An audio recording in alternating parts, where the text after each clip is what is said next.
So zooming out, the Earth has a magnetic field.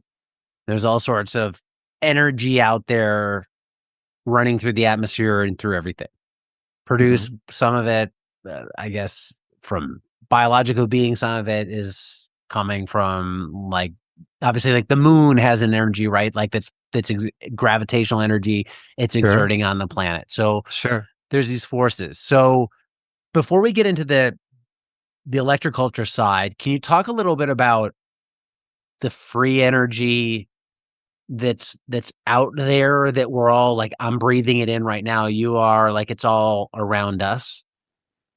Well, if you mean from more of a metaphysical, well, Chinese medicine perspective, like chi energy, then yeah, this is everything. Like this is the Ahura Mazda of the Zoroastrians. This is the divine consciousness. But if you're speaking more like producing electricity, like Tesla free electricity type stuff, I guess we're talking more like free electrons from the atmosphere, which I guess we're dealing with the troposphere more specifically. This low, the higher you go, the more of those there are.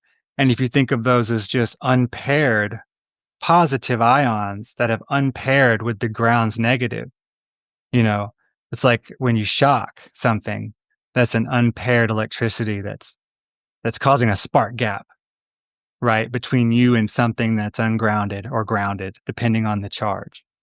So the antennas, if you're speaking of how do they work in electroculture antennas. Well, let's So hold that. Yeah, because okay, I wanna work up to that.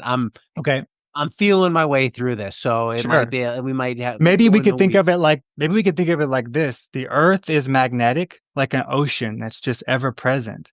The sun is electric, and it creates like the male component. And the earth is the female ocean of ever present magnetism. And between them, they create waves. And those waves are just everything. They manifest as the myriad of creation, depending upon their density and elemental interaction. Um, Is there there's a is there an analogy or an analog for how plants in nature would maybe harvest isn't the right word, maybe you have a better word, utilize this energy? sure cation exchange capacity. The potential productivity of soil is basically gauged by its potential to exchange those cations with its negative. I mean, that's why people add lime.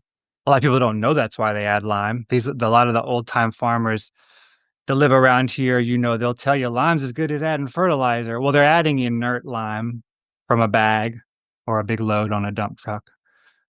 That's kind of a static product. It has its effect.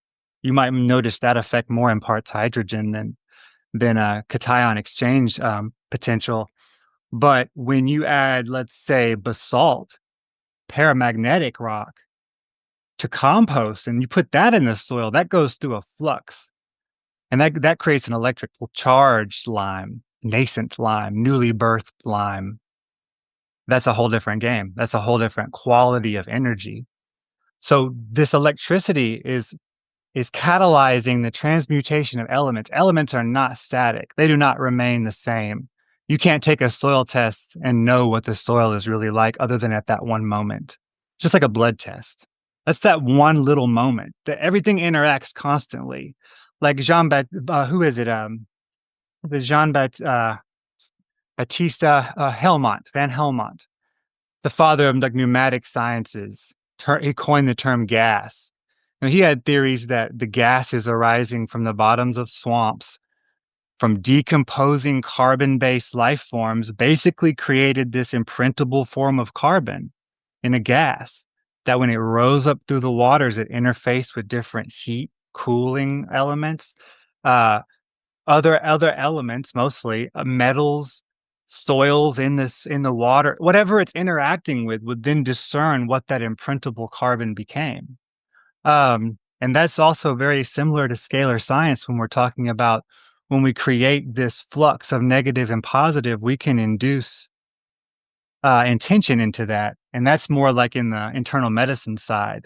But in the agricultural side, you're transmuting elements in the soil. I mean, you're manufacturing the effect of lightning.